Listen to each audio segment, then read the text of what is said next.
Good day everyone, I'm back. I'm your student teacher DJ. So for this video, let's discuss about the 6 trigonometric function. So first, let's have an example. So these figures represent the right triangle. So we have our opposite side 3 and our adjacent is 4, and hahanapin natin ang value ng hypotenuse. Ang gamitin natin na formula is ang Pythagorean theorem.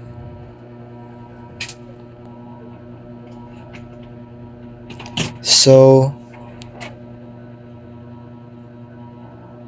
c squared equals a squared plus b squared. Tapos substitute lang natin yung mga value. So ang a is 3 squared plus 4 squared. C equals, so square root of 9 plus 16. C equals square root of 25. So square root of 25 is equals to 5.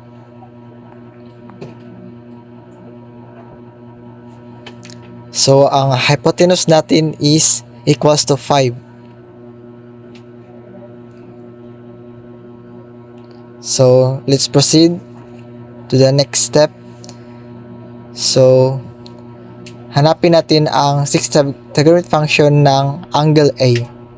So sin A equals to opposite over hypotenuse equals to 3 over 5. So cos A equals to adjacent over hypotenuse 4 over 5, and tangent A equals to 3 over 4 opposite over adjacent. So yan yung tatlong values. So let's proceed to reciprocal. So cosecant A is equal to 5 over 3, and so reciprocal ng cosine is secant A equals to 4, so 5 over 4. And sa tangent is, ang reciprocal niya is cotangent A.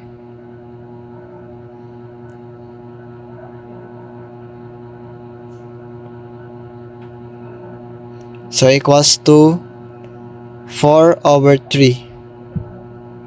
So yan yung lahat ng mga trigonometric function, ang 6 na functions sa trigonometric.